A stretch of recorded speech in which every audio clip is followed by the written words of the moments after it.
What's up, Patriots? Constitution Vet here, and welcome back to my channel.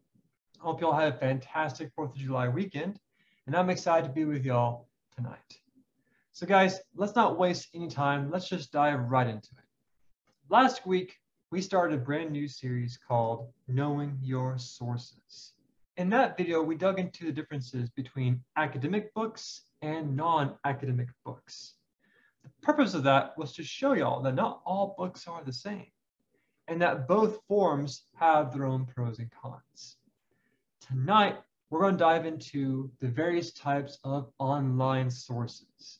Navigating through online sources can be very intimidating, and it can be disheartening at times. However, tonight, my goal is to provide you a very clear and concise explanation on what different types of sources you may see and how to navigate through said sources. So my goal is to keep this video simple, clear, concise. I made another recording earlier and it just got way too complex and way too crazy. So I was like, you know what, Ben, stop, toss that. Let's start again and again, just focusing on keeping it simple. So as always, sit back, relax, grab your drink, and let's get started. Going back to what we talked about last week, if you want to do some digging, do some research on a certain topic, you could go to a library and find the answers there. You could go to a university and find a book over that topic, which is fine, nothing wrong with that.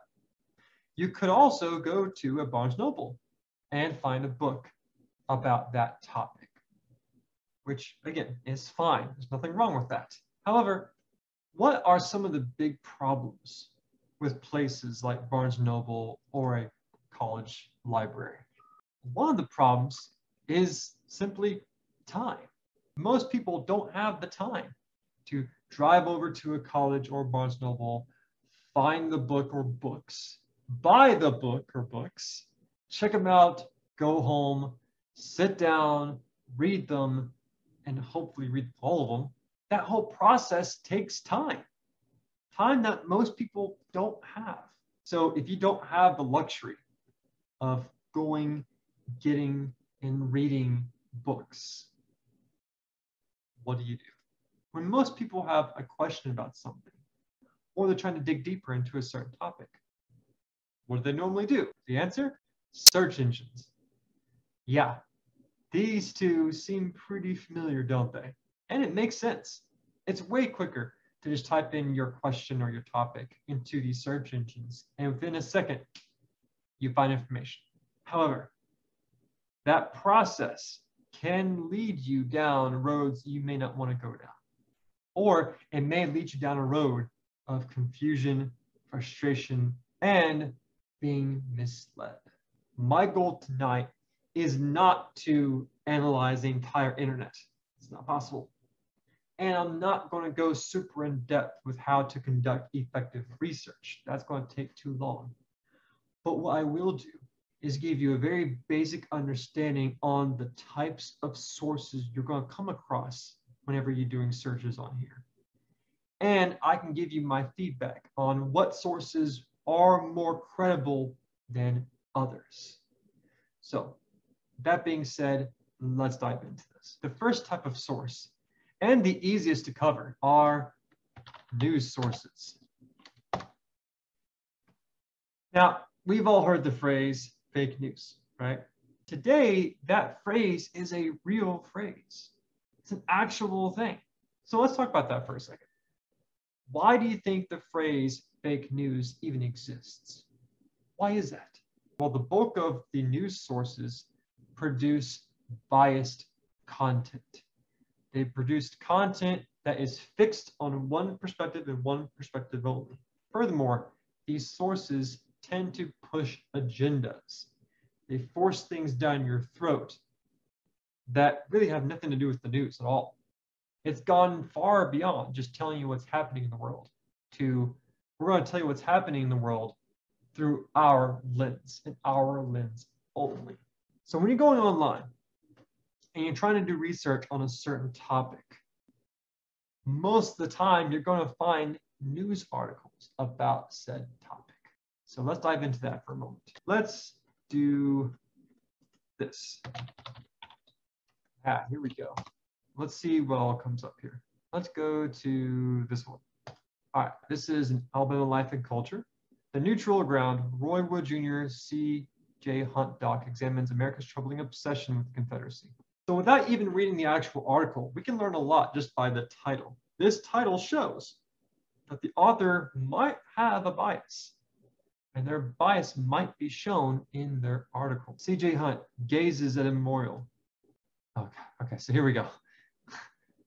By Shauna Stewart. So he starts off with saying, this person and a colleague from the show have teamed up to produce a documentary that examines America's troubled romance and obsession with the lost cause. Okay.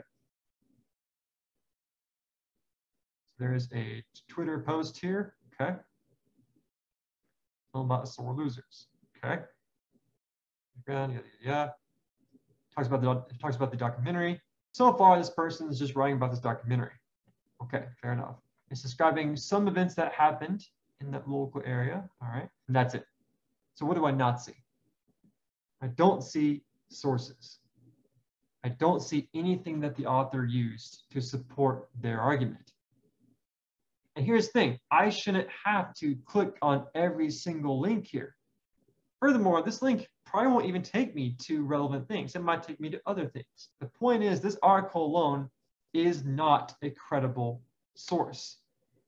The author does not list where they got their information from. Also, we don't know the author's background. All we know is that they write for Alabama Life and Culture. Okay, from a scale of 1 to 5, I would give this a 1. Mainly because you see the bias in the title right off the bat. Secondly, the author makes it very clear that there's a documentary coming out. But who made this documentary? Was it made by historians and scholars? No, it was made by comedy writer and Daily Show field producer C.J. Hunt. Okay, that's fine.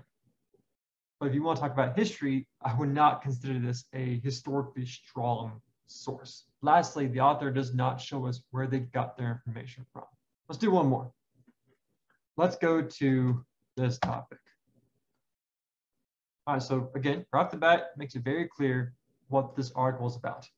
Now, to be fair, news outlets are not built to be examples of great scholarship. They're not meant to be historically accurate pieces of work. However, when you're doing research, you want to take news sources with a huge grain of salt.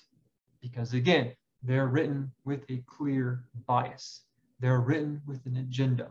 So let's see what this looks like. It's by Stephanie Pagonis. If we scroll down here,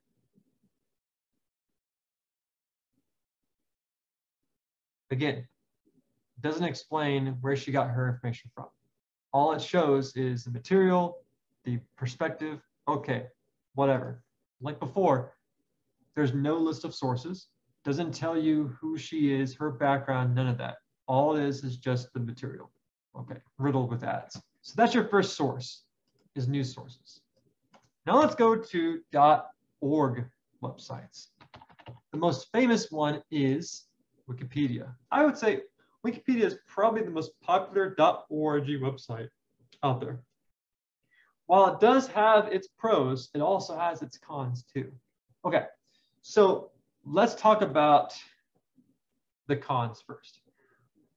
One of the reasons why you're not going to see professors, college teachers, even some high school teachers allow you to use Wikipedia in any type of homework or research is because the material in here can easily be changed by anyone.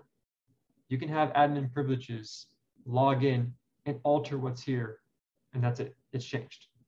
That's typically why most people don't consider this a credible source.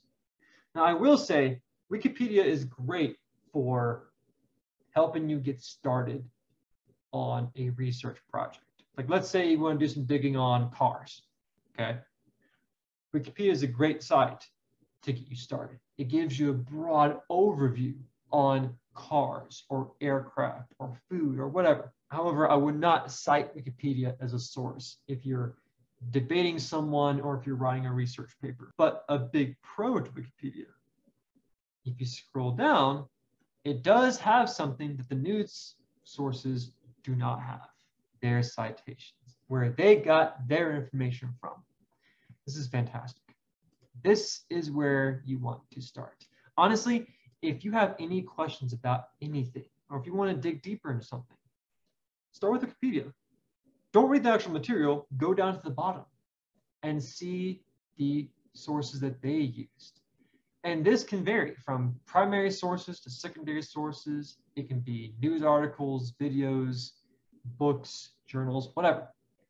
The point is, this is a great place to start. So from a scale of 1 to 5, honestly, I put this at a 4, mainly because of the sheer depth of material used in this overall article. And the only reason why I'm not counting this as a 5 is, again, mainly because anyone can change any part of this. But it does give me the warm and fuzzy, knowing that there's so many citations to this article. But let's go to another .org website, constitutioncenter.org. Now, .org websites aren't necessarily all bad, and they're not necessarily all good. All that means is that it's an organization, okay?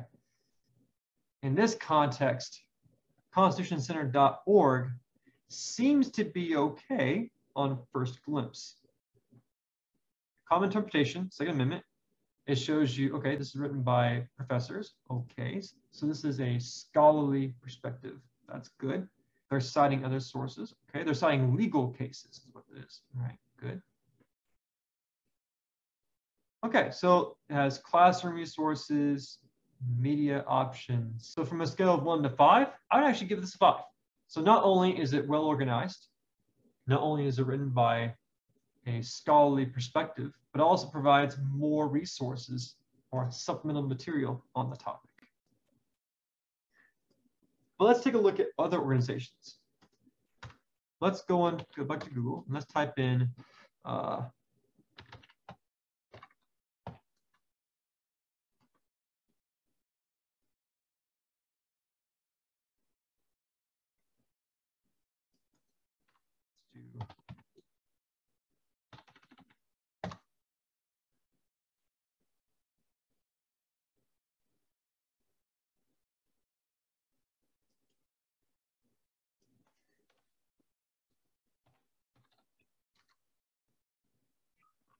let's go to C-SPAN. Now, for a long time, I actually liked C-SPAN, mainly because they simply served as a repository of archived material, mostly videos, raw. Now, for a long time, I really liked C-SPAN, mainly because they served as a repository of archived videos, like the raw data, like the raw footage, the actual full-length videos that are boring as hell, but it's unaltered, unedited, the entire raw video of different things that happen within our government. I like that a lot. That would be a great source. However, recently they've started taking a more news-like approach, and that I'm not a big fan of. The reason why is they're going beyond just showing you the archive footage. Now they're inputting their own views, their own perspectives, their own biases, which again, in my opinion, lowers the credibility of C-SPAN. Again, for a long time, they were a 5 for me, but now I put them at a 3. So those are .org websites. And again, those are for organizations.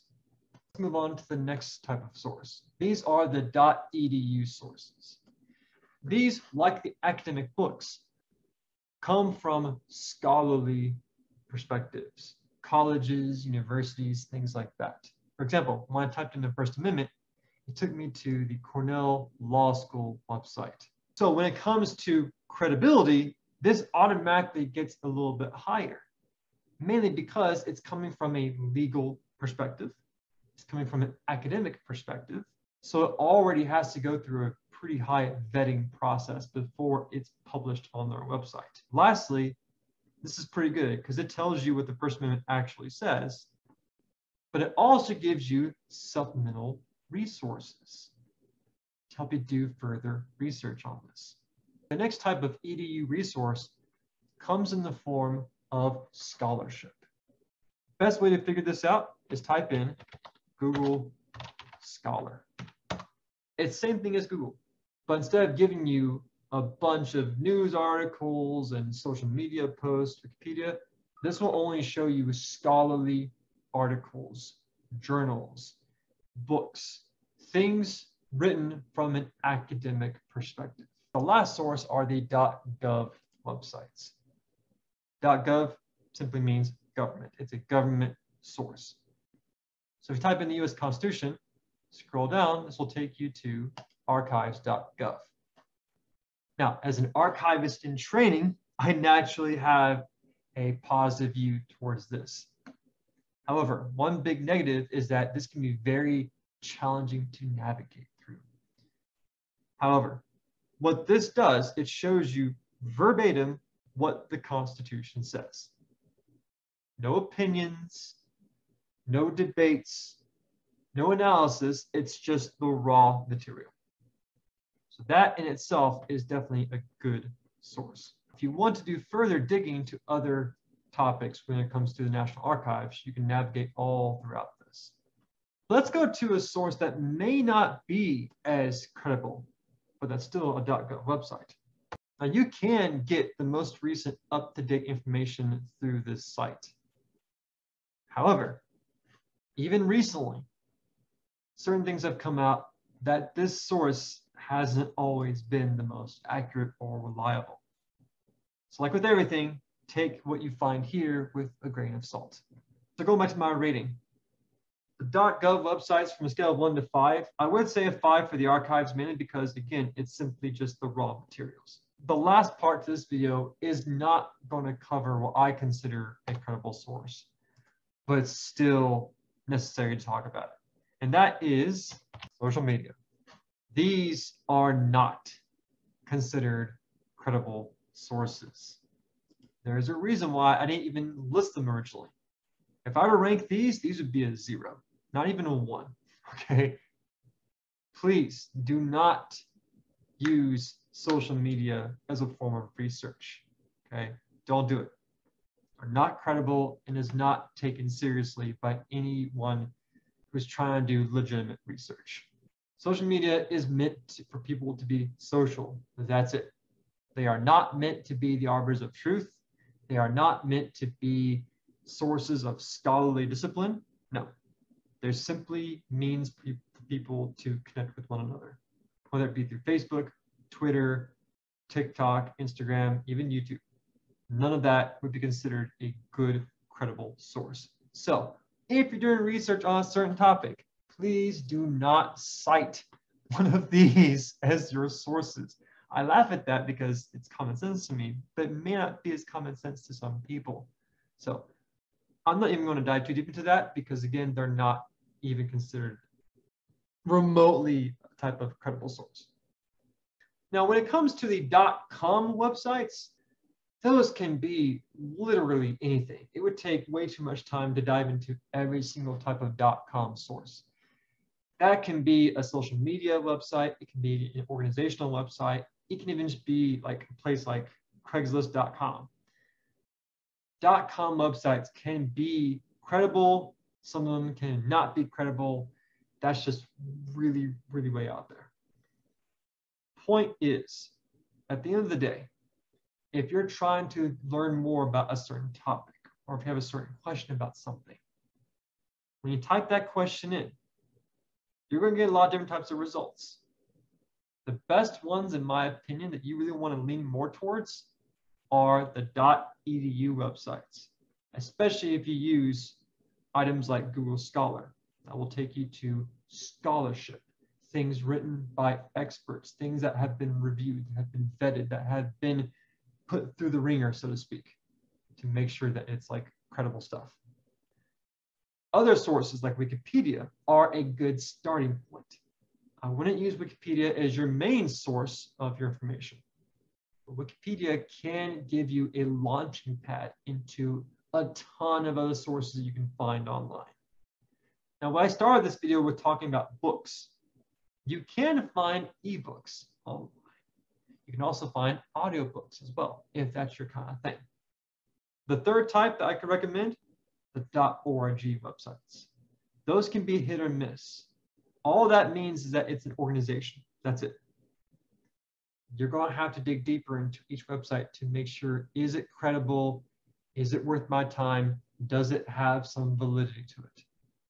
Lastly, the news websites.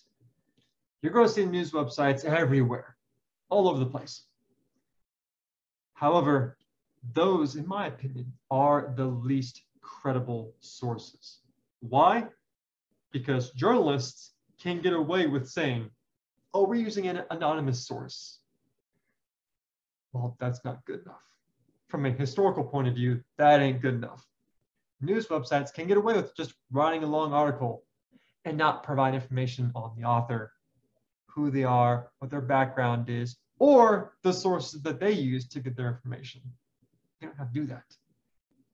So again, steer clear of those. If you have to use them, fine, but make sure you get multiple types of news sources. That way you can show multiple perspectives. In closing, there are multiple online resources out there. Some are more credible than others.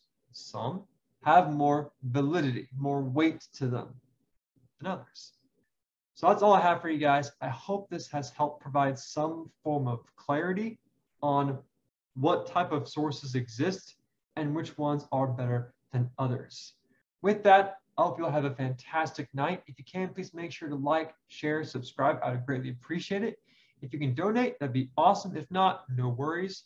Furthermore, if you can show your love and support for the patriots below, I know they would greatly appreciate it as well. Never surrender, never submit. This is Constitution Vet, signing off.